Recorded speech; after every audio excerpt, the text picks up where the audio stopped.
And there we go. Welcome back to Youth Group Recaps. Okay, so last week we started studying Exodus and Moses, and today we are going to be reading Exodus 3 and talking about a very famous story. Lots of ink has been spilled over this story, Moses and the burning bush. So this is where a lot of interesting things begin to happen. Not that everything we've studied before wasn't interesting, but this is where we start to really see kind of who Moses is and who God is. So that's fun. So I'm going to read you the first 6 verses in Exodus 3. Now Moses was tending the flock of Jethro, his father-in-law, the priest of Midian, and he led the flock to the far side of the wilderness and came to Horeb, the mountain of the Lord. The mountain of God. Other translations might say the Lord. There the angel of the Lord appeared to him in flames of fire from within a bush. Moses saw, though the bush was on fire, it did not burn up.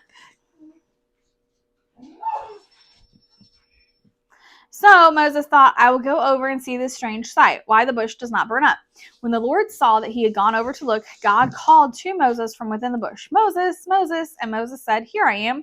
Do not come any closer, God said. Take off your sandals, for the place where you're standing is holy ground. Then he said, I am the God of your father, the God of Abraham, the God of Isaac, and the God of Jacob. At this, Moses hid his face because he was afraid to look at the Lord. Okay, so we're actually going to start with the last verse first this time.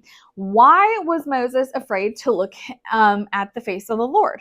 Well, God is holy. He made the world. He is sinless. He is perfect. He is all powerful. And at this time, it was well understood that you could not see God's face and live. That was something that the ancient peoples understood. We might call it canon, right? Just like we understand certain things about Batman or Superman or whatever, the Marvel universe. There are certain things that we know. Okay, the ancient peoples knew that you could not see God's face and live. Thus, Moses is immediately afraid. Okay, so did you notice that the mountain was called the mountain of God? Why do you think that is? Okay, well, Horeb referred to as the mountain of the Lord, or the mountain of God here, and it's also, Horeb is also referred to as the mountain of God in 1 Kings 19:8. And yet later in Exodus 24, Sinai is named as the mountain of God. So one thing that is so fun is that Israel left Egypt specifically, and they came back to this mountain in Exodus 19. They came here to worship God, right?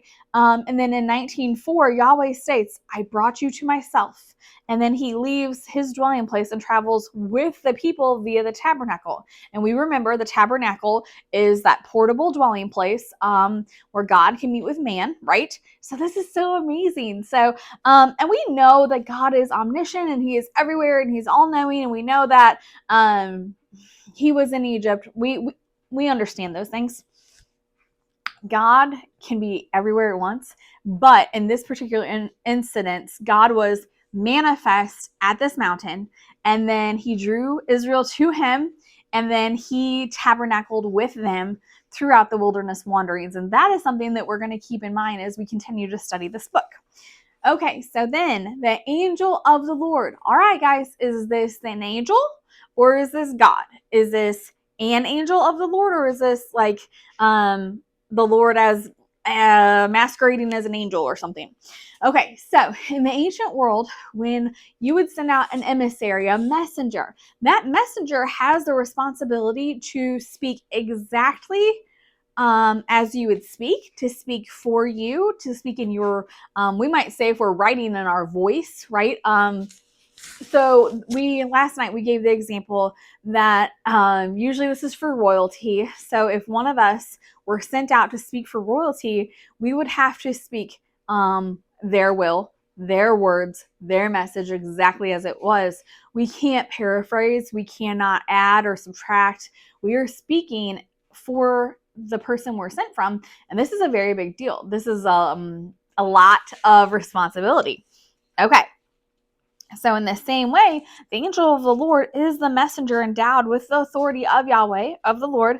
Thus, when the angel is speaking, it is just as if God is speaking because the angel was sent on God's behalf.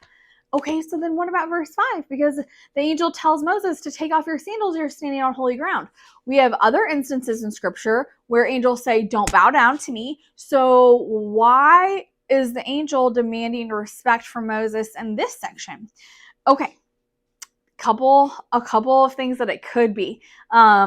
In ancient Egypt, you could not stand in Pharaoh's presence with your sandals on. So even if Pharaoh's wearing his sandals, as a sign of respect, you take your shoes off. Where was Moses educated? In Pharaoh's household. What was the culture he grew up in? Very much this Egyptian culture. So this may have been more for Moses to realize the sanctity, the specialness, if you will. That specialness is not a word, but this, the sacredness of this ground. And this, it may be more symbolic for Moses than for showing respect for an angel. It may be about showing respect for God. Some people have suggested it's about not tracking dirt into God's presence. I would submit to you that you're on a mountain, there's already dirt there. But anyway, regardless, I think the idea here is this is a sacred space. And so this is Moses understanding that and learning that. Okay. So we're going to read Exodus 3, 7 through 12 now. Okay. The Lord said, I have indeed seen the misery of my people in Egypt. I've heard them crying out because of their slave drivers. I'm concerned about their suffering. So I've come down to rescue them from the hand of the Egyptians and to bring them out of the land into a good and spacious land, a land flowing with milk and honey, the home of the Canaanites, the Hittites, the Amorites, Perizzites, Hivites, and Jebusites. And of course, Zach always adds termites. They were not Canaanite people as far as I know. And now the cry of the Israelites has reached me. I have seen the way the Egyptians are oppressing them. So now go. I'm sending you to Pharaoh to bring my people, the Israelites, out of Egypt. But Moses said to God, who am I that I should go to Pharaoh and bring the Israelites out of Egypt? And God said, I will be with you. Once again, we have that assurance of God's presence. From beginning to the end of Scripture, we get God making his home with us. We get God tabernacling with us. We have God indwelling us, God coming to us, coming down to us, rescuing us. That is one of the main themes of Scripture. So God is assuring Moses in this point, I will be with you. And this will be a sign to you that it is I who have sent you. When you have brought the people out of Egypt, you will worship God on this mountain. So a couple things. It may seem like if Moses is starting out here in the wilderness and then he has to go back to Egypt, free the people, and then they're going to come back to this mountain, doesn't it seem like Moses is almost regressing before he can progress? He almost has to go backwards before he can move forwards. And I'm just wondering, is that true in our lives? Is there ever a point where, whether it's on a project or something else in our lives, where we almost have to go back, take a step back before we can move forward? For instance, when I am cleaning out a closet, a lot of times I just take everything out. And that point right there, it's so much messier than if I would have just straightened it. But the end result is that everything that's going back in is something that I purpose to keep. Everything that's going back in has a certain spot, a certain place or a certain spot that it's going to go. And in the same way, if we can follow the analogy, I know it's stretching it a little bit. Yes, right now Moses is talking to God, and that is so amazing, but he's alone. And so there are people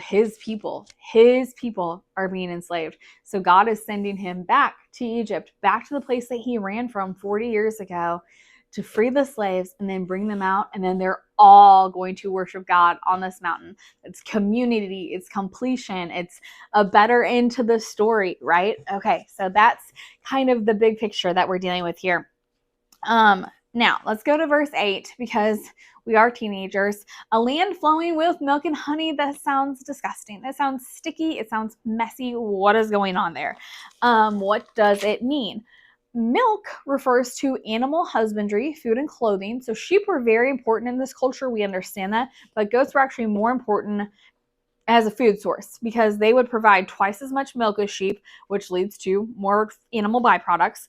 Their hides could be used for tents and clothing and carpets and satchels for holding water, wine, milk, other liquids. And then honey refers to just growing fruits and vegetables in general. It's the cultivation of fruits and vegetables. So honey in Israel actually is not the stuff we get from bees. Honey is the syrup from grapes and dates. That is what they're talking about. So Canaan is not actually a great place to go in and grow a bunch of corn or grain. Canaan is going to be a great place to go in and raise goats and sheep. And we've covered in another lesson that how many goats you have, that was considered wealth, right? So it was, on one hand, if you had a very small flock, that was for your family's survival. On the other hand, as your flocks increased, now you might be seen as a very wealthy individual. So Canaan is a good place for shepherding flocks. It's also a good place for growing fruits and vegetables. Maybe not the grains yet, but it's going to be a good place for your orchards and for your olive trees and your grapevines and things like that. So that is what is communicated there.